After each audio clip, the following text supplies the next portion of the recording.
क्योंकि इन सभी फीडबैक से हमें एक बेहतर जो है कंसेप्ट निकलते हैं हमारे। तो ये प्री राइटिंग बहुत जरूरी है। प्री राइटिंग होने के बाद सेकंड स्टेप हमारा क्या रहेगा? Creating our first draft. फिर हमें उन आइडियाज को एक जगह कलेक्टिव रूप से लिखना होता है। उन सभी आइडियाज को हमें एक जगह कलेक्ट करना होता है। कौन सी चीज किस बारे में बताई गई, कौन सी चीज हमें शुरुआत में यूज करनी है, किस चीज को हमें एंड में यूज करना है, राइट। तो ये डिफरेंट डिफरेंट जो है स्टेप्स होते हैं जिनको आपको यूज करना होता है। उन सभी जो हमारे नोट्स हैं, किसको हमें ऊपरी पायदान पे रखना है, किसको निचले पायदान पर डालना है, किस स्टेप को मुझे पहले लेना है, किस स्टेप को मुझे बाद में लेना है, किस काम को मुझे प्रायोरिटी देनी है, किस काम को मुझे प्रायोरिटी बाद में देनी है, राइट। तो एवरीथिंग आप फिर एक जो है फर्स्ट ड्राफ्ट क्रिएट करते हैं अपना, सभी चीजों को व्यवस्थित करते हुए। व्यवस्थित कर लिया, फिर हम क्या करेंगे? Revision, the third one, the green one, right. Revision, हमारे जो नोट्स हैं उनसे हमारी प्री राइटिंग मैच हो रही है कि नहीं हो रही, कोई चीज छूट तो नहीं गई, राइट। वो मैच होने के बाद अभी हमने सारे स्टिकी नोट्स, हमारे पास 50 स्टिकी नोट्स थे, उनमें हमने डिफरेंट डिफरेंट चीजें लिख रखी थी। तो हमारी जो फर्स्ट ड्राफ्ट है उसमें वो सारी चीज इनबिल्ट हुई या नहीं हुई। ये होने के बाद हमने सभी को व्यवस्थित रूप से ढंग से व्यवस्थित किया है कि नहीं किया, हमने सभी को व्यवस्थित रूप से जो है मेंशन किया कि नहीं किया, ये उसमें ऑब्जर्व करना बहुत जरूरी होता है। पता लगे आपने आपने काम बाद में शुरू किया, उसके रिजल्ट्स आपने पहले से लिखना स्टार्ट कर दिया, आप कंक्लूजन पर आए नहीं, आपने प्रॉब्लम प्रीफेसिस को लिखा नहीं, आपने इंप्लीमेंटिंग स्ट्रेटेजी पहले लिख डाली। तो किस स्टेप को हमें पहले करना है, किस स्टेप को बाद में हमें जो है ऑप्ट करना है, इन सभी चीजों को हम वहां से ऑप्ट आउट करते हैं कि हमने उनको ढंग से व्यवस्थित किया या नहीं किया, राइट। उसके बाद आता है the yellow one, means editing. अब एडिटिंग क्या होता है? हमने रिवीजन कर लिया, हमने उन पॉइंट्स को तो लिखा है ना वहां पर, सिर्फ व्यवस्थित रूप से। यानी कि हमारे पास बहुत सारे स्टिकी नोट्स थे, इसको पहले नंबर पर डालना है, इसको दूसरे नंबर पर डालना है, इसको तीसरे नंबर पर डालना है। हमने वेरीफाई क्या किया? सारे स्टिकी नोट्स यहां पर आए कि नहीं आए। दूसरा, हमने रिवाइज क्या किया कि सभी हमारे क्रमबद्ध तरीके से लगे हुए कि नहीं लगे हुए, सीक्वेंस में है कि नहीं है। अब सीक्वेंस में तो लगा लिए, लेकिन अब हमें काम कहां करना है? उनकी एडिटिंग पर। मैंने एक पॉइंट लिखा था कि मुझे अपनी क्लासेस को कुछ इस प्रकार से डिजाइन करना है, राइट। एडिटिंग क्या है? जब मैं उसको वैसा वैसा ड्राफ्ट करता हूं, है ना। हमने एक पॉइंट लिखा कि यार इस पे ना हमें मेंटरशिप पे भी वर्क करना है, कि इस प्रोजेक्ट में हमारे पास बहुत सारे लोग होंगे, लोगों को बताने, अवेयरनेस के लिए। तो उसके लिए हमें मेंटर्स तैयार करने पड़ेंगे, राइट। तो आपकी मेंटर्स को तैयार करने की जो वर्किंग आइडियोलॉजी होगी वो क्या होगी, उसके बारे में आप विस्तार से लिखेंगे भी ना, राइट। तो वो कहलाती है आपकी एडिटिंग, जब आपने उसको एडिट किया। या अगर आप रिवीजन सेक्शन के अंदर आप उसको एडिट कर चुके थे, तो एडिटिंग का दूसरा फिर प्रीफेस क्या होगा आपका? आपने हेडिंग ढंग से डाली है कि नहीं डाली, सब हेडिंग ठीक जगह है कि नहीं है, गैप्स हमारे बीच में, पैराग्राफ गैपिंग हमारी ठीक है कि नहीं है, लाइन स्पेसिंग हमारी ठीक है कि नहीं है, वर्ड स्पेसिंग हमारी ठीक है कि नहीं है, फॉन्ट फॉर्मेशन हमारी ठीक है कि नहीं है ना, फॉन्ट साइज हमने करेक्शन सही जगह ठीक हमारी है या नहीं है, राइट। एवरीथिंग जो हमारी चीज आती है वो आती है हमारी एडिटिंग। अब एडिटिंग करने के बाद हमें एक बार फिर से रिवर्स प्रोसेस पर जाना होता है। ध्यान रखिएगा, यहां तक क्लियर है? फिलहाल एडिटिंग तक क्लियर है सभी को? मुझे एक बार सभी लोग जो है कंफर्म कर दीजिएगा, यहां तक क्लियर है? एडिटिंग तक, यहां तक समझ में आया है?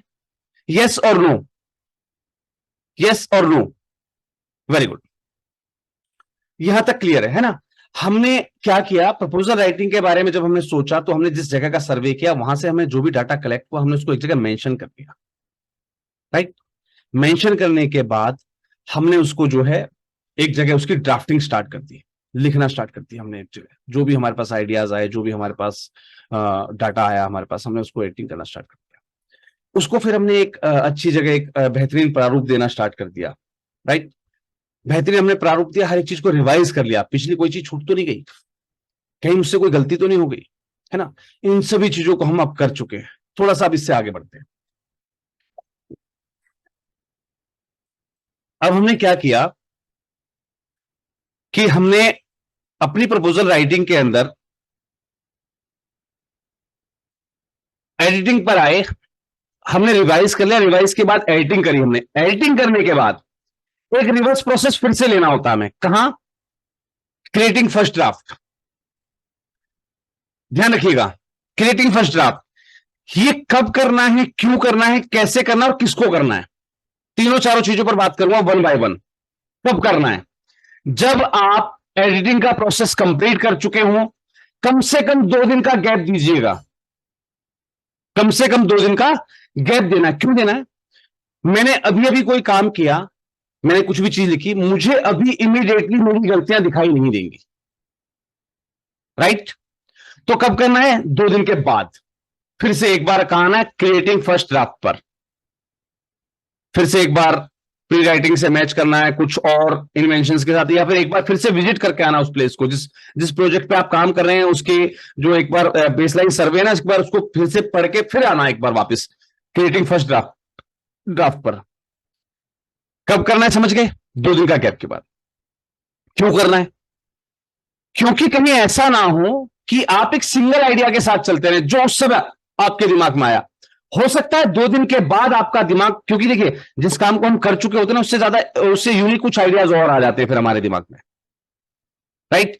हम यहां पर एडिटिंग कर चुके हैं, हमने इसको कहीं ना कहीं अपनी टीम को दिया होगा ना, भाई एक बार वेरीफाई करो। तब तक हो सकता है हमारा वो टीम का बंदा हमें कोई गलतियां बताए हमारी, तो हम वापस क्रिएटिंग ड्राफ्ट पर आ चुके हैं, यानी कि हम उन गलतियों को फिर से ऑब्जर्व कर लेंगे।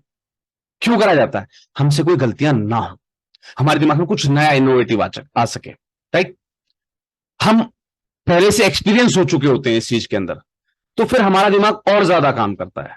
आप ध्यान दीजिएगा, कभी आपने कोई चीज करके देखी होगी ना, उस चीज को आप जब दोबारा दोहराते हैं तो आप उससे और अच्छा कर पाते हैं। Practice makes a man perfect. जितनी बार आप प्रैक्टिस करेंगे उतनी बार आप और परफेक्ट होते जाएंगे और आपकी कला में निखार आता जाएगा और आप कुछ अच्छा लिख पाएंगे। तो क्यों करना है समझ में आ गया? कब करना है, क्यों करना है, कैसे करना है। कैसे करना है मतलब, जब भी आप प्रपोजल राइटिंग सीख रहे हो, कोशिश कीजिए कि आपके साथ आपका एक जो है सप्लीमेंट्री पर्सन जरूर होना चाहिए। अगर आप कहीं गए हुए हैं, अगर आप किसी और काम में व्यस्त हैं, खुदा ना खास्ता आपने जो सीख रखा कहीं ऐसा ना हो आपके साथ ही, है ना, हमारा ज्ञान सिर्फ हम तक ना रहे, हम या हमारी टीम, हमारी पूरी एनजीओ सिर्फ हम पर डिपेंडेंट ना हो। मेरी गलतियों को बताने के लिए कोई दूसरा व्यक्ति मेरे साथ जरूर होना चाहिए। यार यादव जी ने आज ये चीज सिखाई थी, है ना, तो मैंने उसको देख के उसको समझ के ये लिखा है, देखियो यार कोई गलती तो नहीं है इसमें। अरे उसने जब सीखा होगा तभी तो आपकी गलती बता पाएगा। आपने अपना काम कर लिया तो आप उस दूसरे व्यक्ति को काम दे सकते हैं, भाई ये पकड़ सभी के सभी प्री राइटिंग नोट्स तू भी कर, वो इस प्रोसेस तक आएगा। अब आप उसके प्रोसेस में घुस जाना, वो आपके प्रोसेस में घुस जाएगा, फिर से रिवीजन हो गया। यानी कि गलती का कोई भी चांस हमें यहां नहीं छोड़ना है।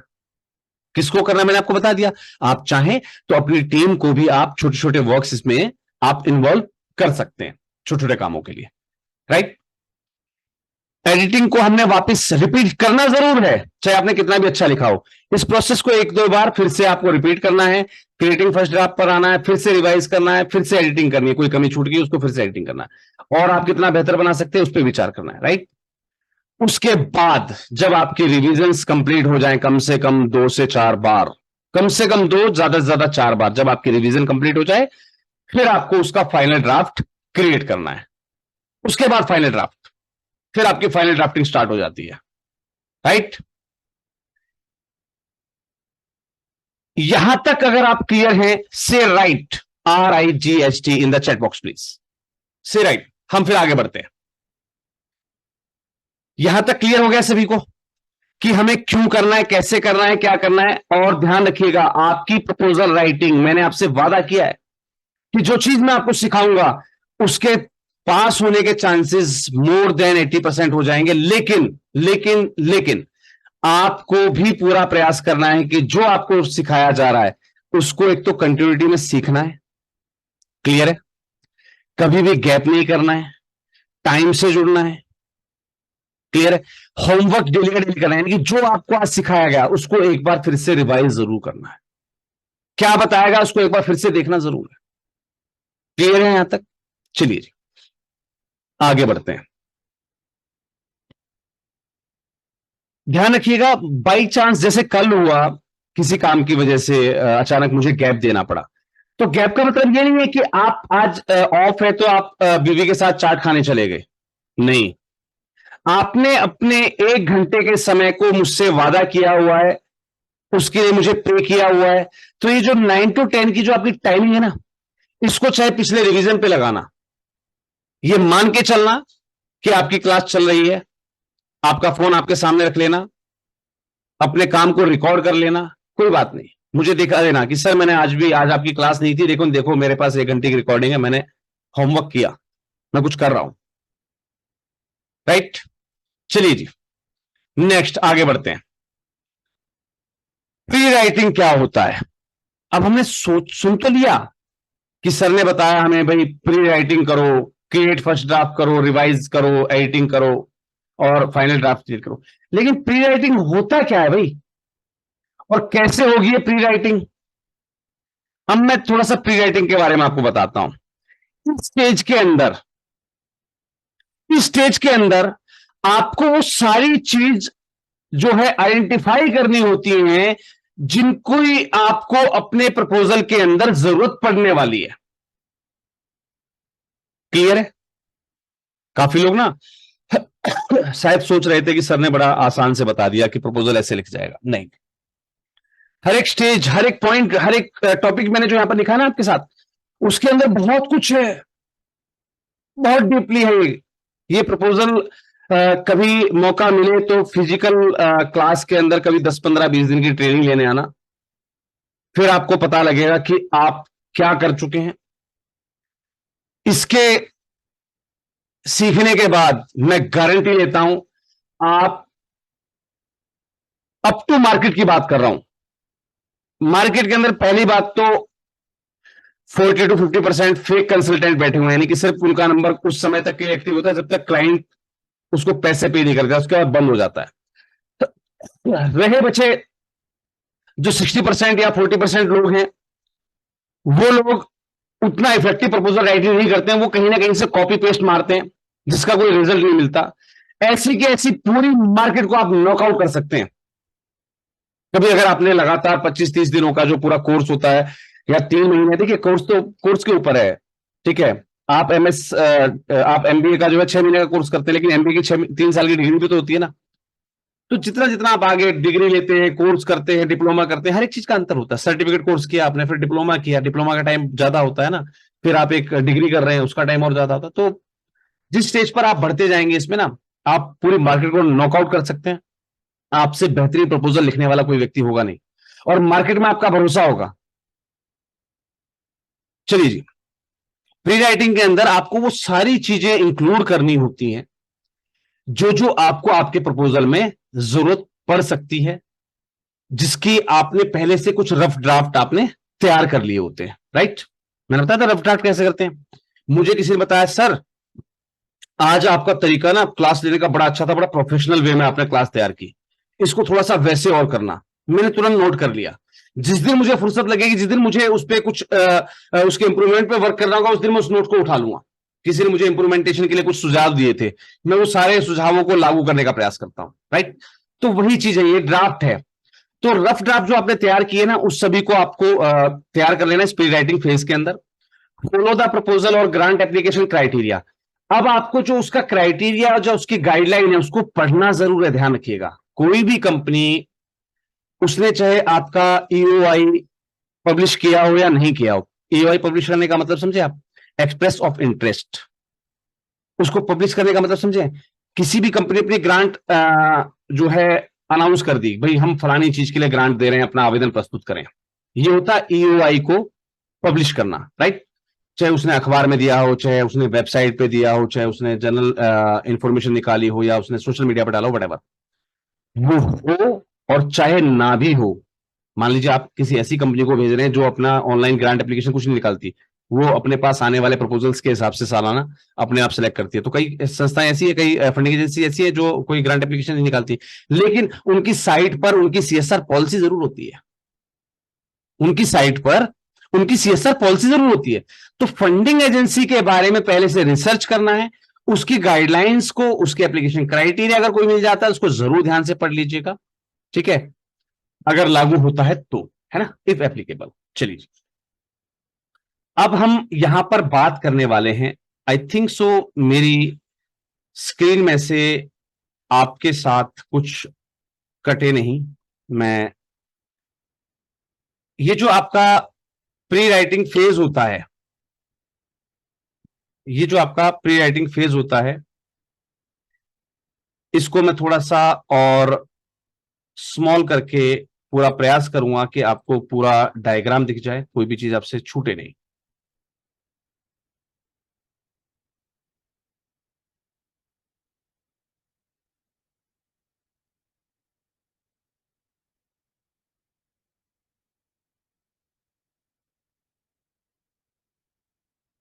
राइट, ये आपका प्री राइटिंग फेज है।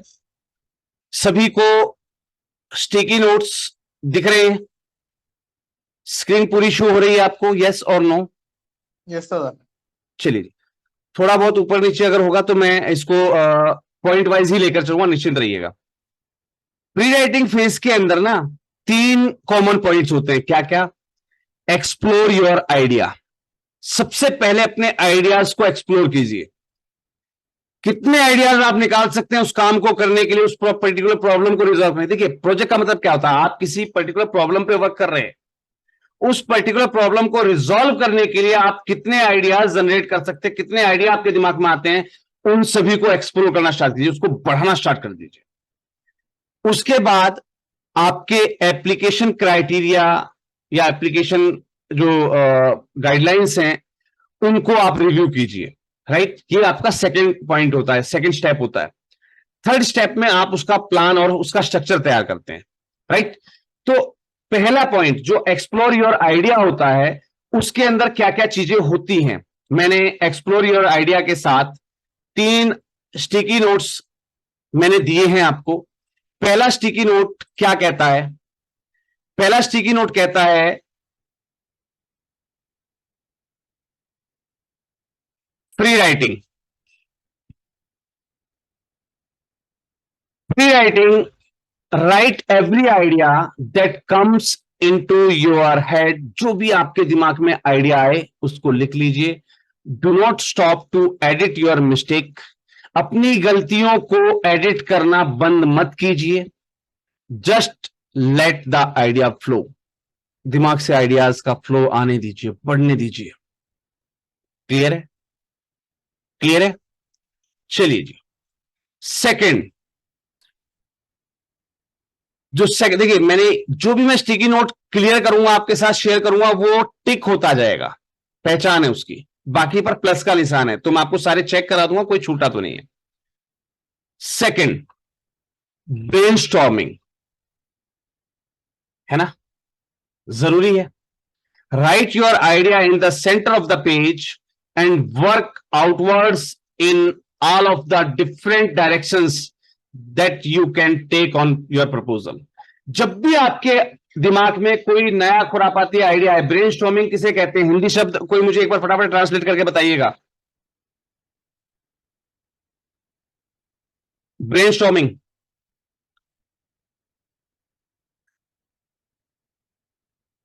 बड़ा प्यारा सा कॉमन सा वर्ड है, हम डेली लाइफ में यूज करते हैं। कोई भी साथी मुझे उसके Hindi word, actual Hindi pronunciation क्या होता है ब्रेनस्टॉर्मिंग का? टीम, आर यू अवेलेबल, या मैं अपना फोन उठाऊं? Yes sir. वेट होगा। बुद्धिशीलता, गलत। यार इंग्लिश तो हिंदी पर आई है, कुछ काम करना सीखिए। देखिए, ये जरूरी है। जब अपना प्रपोजल आप लिखेंगे ना, काफी सारे वर्ड्स ऐसे होंगे जो आपके दिमाग में होंगे, लेकिन जब आप उनका इंप्लीमेंट करने जाएंगे तो आपको एक पर्टिकुलर, एक प्रोफेशनल वर्ड चाहिए होता है, फिर वो वर्ड आपको नहीं मिलेगा। उसके लिए आप क्या करते हैं? आप सारा लेते हैं ना गूगल ट्रांसलेटर का, तो वही तो करना है। ये ध्यान रखिए, मैं आपसे क्यों करवा रहा हूं यार, मैं चाहता तो जब मैं आपकी क्लासेस तैयार कर रहा होता हूं तो मैं इसकी जो है ना चीजों को लिख के ला सकता हूं ना। क्यों नहीं लिख के लाया? क्योंकि मुझे कुछ आपसे भी करवाना है।